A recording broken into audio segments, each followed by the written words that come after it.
Take us back 14 years ago. What happened in your cockpit? Well, Michaela, at the time there was one pilot on the controls, Senior First Officer Phil Watson. I was taking my mandatory rest in the bunk, which is part of the cockpit area. It's behind a door, so a passenger entering wouldn't really have known that I was in there. A passenger did enter because we didn't have a locked cockpit door policy at that time, and he closed the door behind him and moved across towards initially towards the captain's seat, and then placed himself over the central pedestal and onto the lap of the handling pilot. Was he armed? He was in between the... Sorry, the pilot? No, was the man... No, not particularly. Oh, armed, sorry. No, he was not armed. However, he, I believe, had prepared to do what he was achieving. Anyhow, he placed himself between the controls and the pilot. He grabbed the control column very close to his chest, and in the next few seconds, the aircraft went into an extreme loss of control. In that initially we soared upwards and very rapidly entered a significant stall regime, and to recover from that, the co-pilot pushed the assailant forwards, and we went into an extreme dive, which exceeded 30,000 feet a minute. So it was really extreme. And it was during that period that I came into the cockpit. I initially hesitated because I didn't think I would be of any assistance in the extreme movements of the aircraft. Would restrict what I could do and might make things worse. But then eventually I heard the co-pilot calling for help. So I did enter. And my priority was to remove the assailant from the controls, and I attempted various techniques, which over a period of probably about 1.5 minutes before the inspiration came to me eventually, to gouge his eye. Prior to that, I'd been aggressively pulling him, but as I was aggressively pulling him upwards and rearwards, he was aggressively pulling the control column of the aircraft, which had an enormous effect on the aircraft flight path. And in fact, after the dive, it pulled us out of the dive, which was quite pleasing at the time. I can imagine. But it then subsequently, after a short period of what would have seemed to the passengers near normality, it then brought us back into a second significant stall.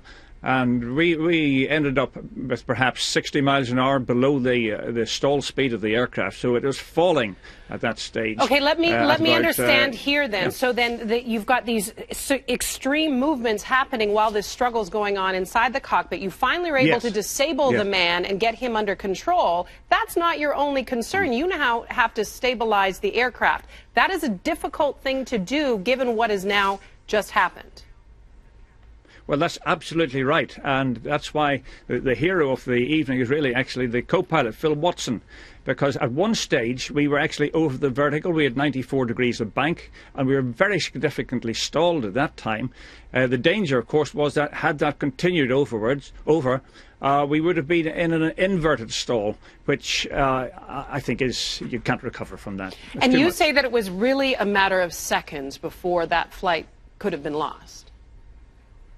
Well, if the rolling movement had continued, fortunately Phil couldn't see his instruments, but as we turned eastwards, there was a sun beginning to rise. There was a brightness, and he could see that, which gave him a horizon. Okay. And he was able to reach underneath the assailant and alter the position of the controls so as to bring the wings level. Okay, so all of this happens in a matter of minutes. You work in conjunction with your co-pilot. You work together.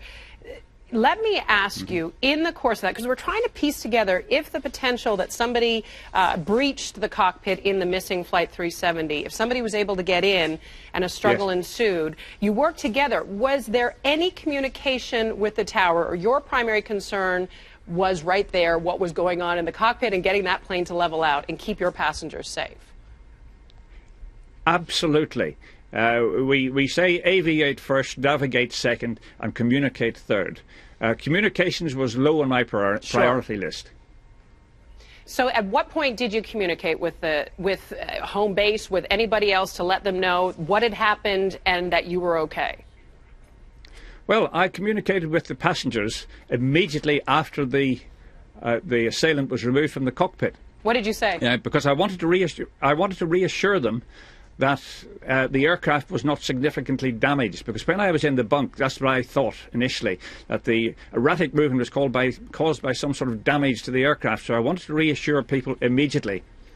And so I spoke at that time to the passengers. Speaking to the company took place probably 5 or 10 minutes after. After we'd re-established, we spoke to air traffic control, telling them where we were, what the problem had been, and that we were going to resume our flight path. Other aircraft were looking out for us. In fact, we probably didn't speak to air traffic control.